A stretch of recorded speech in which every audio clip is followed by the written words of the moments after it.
Assalamualaikum warahmatullahi wabarakatuh. Hai teman-teman, saya Fauzia Badel. Kali ini saya akan menjelaskan tentang struktur dan fungsi jaringan pada tumbuhan.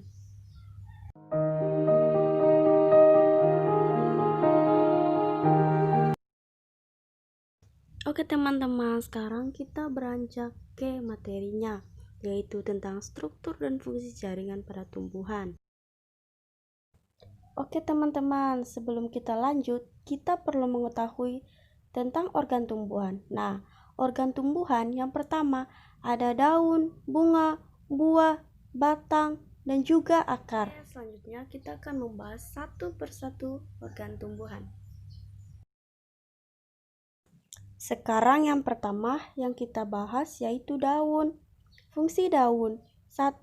Tempat berlangsungnya fotosintesis. 2. Mengambil gas karbon dioksida CO2 yang digunakan sebagai sumber bahan baku dalam fotosintesis. 3. Mengatur penguapan air atau transpirasi. 4. Sebagai pernapasan respirasi pada tumbuhan. Jenis-jenis daun: daun melengkung, daun menjari, daun sejajar, dan daun menyirip. Bentuk tulang daun yang pertama, melengkung. Tulang daun melengkung berbentuk seperti garis-garis melengkung. Contohnya, tulang daun sirih, gadung, dan genjer. 2. Menjari. Tulang daun menjari bentuknya seperti jari-jari tangan manusia. Contohnya, tulang daun pepaya, daun ketela pohon, dan kapas. 3. Menyirip.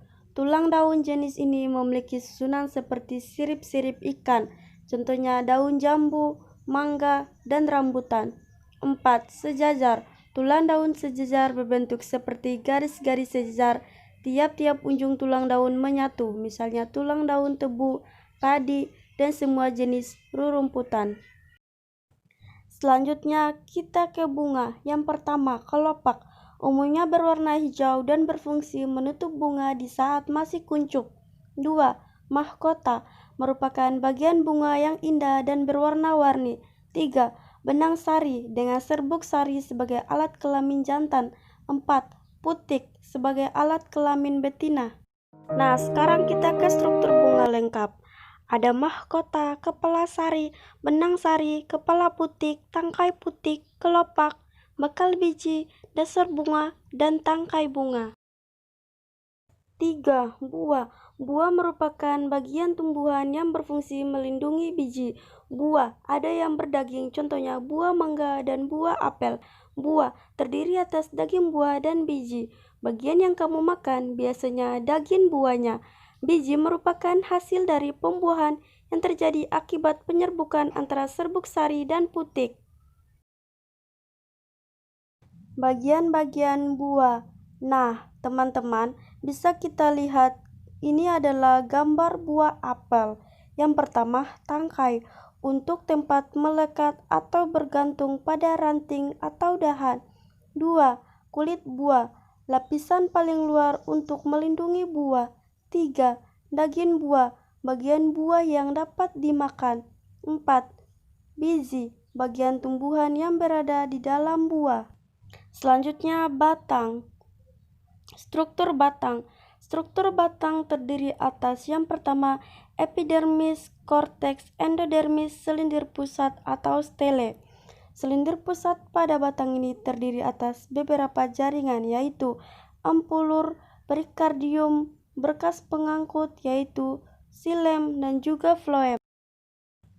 Fungsi batang yang pertama, penopang.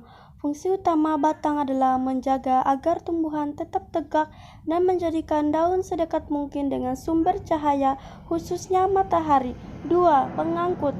Batang berguna sebagai pengangkut air dan mineral dari akar ke daun. 3. Penyimpan. Pada beberapa tumbuhan, batang berfungsi sebagai menyimpan cadangan makanan, misalnya pada tumbuhan sagu, pada tumbuhan tebu, dan kaktus. 4. Alat perkembangbiakan. Batang juga berfungsi sebagai alat perkembangbiakan vegetatif, contohnya ketela pohon dan juga tebu. Bagi manusia, batang tumbuhan yang bentuk kayu dapat dimanfaatkan antara lain untuk membuat perabot rumah tangga, contohnya batang pohon jati, untuk bahan makanan, contohnya sagu, asparagus, untuk bahan industri, contohnya tebu dan juga bambu. Nah teman-teman, sekarang kita ke jenis batang. Yang pertama ada batang berkayu. Batang berkayu memiliki kambium yang mengalami dua arah pertumbuhan, yaitu ke arah dalam dan ke arah luar. Ke arah dalam, kambium membentuk kayu, sedangkan ke arah luar, kambium membentuk kulit. Nah, yang kedua, ada batang rumput. Tumbuhan batang rumput memiliki ruas-ruas dan umumnya berongga. Batang jenis ini mudah patah dan tubuhnya tidak sebesar batang berkayu, misalnya tanaman padi, jagung, dan juga rumput. Yang ketiga, ada batang basah. Tumbuhan batang basah memiliki batang yang lunak dan berair, misalnya tumbuhan bayam dan juga patah tulang. Oke, sekarang organ tumbuhan yang terakhir yaitu akar. Ada inti akar. Inti akar terdiri atas pembuluh kayu dan pembuluh tapis. Yang pertama, pembuluh kayu berfungsi mengangkut air dari akar ke daun. Kedua, pembuluh tapis berfungsi mengangkut hasil fotosintesis dari daun ke seluruh bagian tubuh. Yang kedua, yaitu rambut akar. Rambut akar atau bulu-bulu akar berbentuk serabut halus. Fungsi rambut akar yang pertama, mencari jalan di antara butiran tanah. Yang kedua, menyerap air dari dalam tanah. Nah, selanjutnya tudung akar. Tudung akar terletak di ujung akar. Fungsi tudung akar melindungi akar saat menembus tanah. Fungsi akar yang pertama, menyerap air dan zat hara mineral, menunjang berdirinya tumbuhan. 3. Sebagai alat pernapasan. 4. Sebagai penyimpanan cadangan makanan pada tumbuhan tertentu seperti ubi dan bengkoang. Akar digunakan sebagai tempat menyimpan makanan cadangan. Manfaat akar bagi manusia yang pertama, sebagai sumber makanan, contohnya ubi kayu, ubi jalar, dan juga wortel. 2. Sebagai bahan obat-obatan, contohnya jahe, kunyit, dan akar pepaya. 3. Sebagai parfum, contohnya akar bit. Sebagai bumbu, contohnya jahe, kunyit, dan laos. Jenis akar. Nah, jenis akar yaitu ada akar serabut, akar tunggang, dan lain-lain. Yang pertama, akar serabut berbentuk seperti serabut. Akar serabut dimiliki oleh tumbuhan berkeping satu monokotil, misalnya kelapa, rumput, padi, jagung, dan tumbuhan hasil mencangkok. Yang kedua, akar tunggang. Akar tunggang adalah akar yang terdiri atas satu akar besar yang merupakan kelanjutan batang, sedangkan akar-akar lain merupakan cabang dari akar utama. Perbedaan antara akar utama dan akar cabang sangat nyata.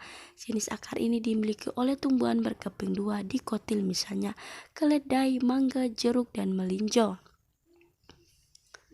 Nah, selanjutnya ada akar gantung, akar napas, dan juga akar pelekat.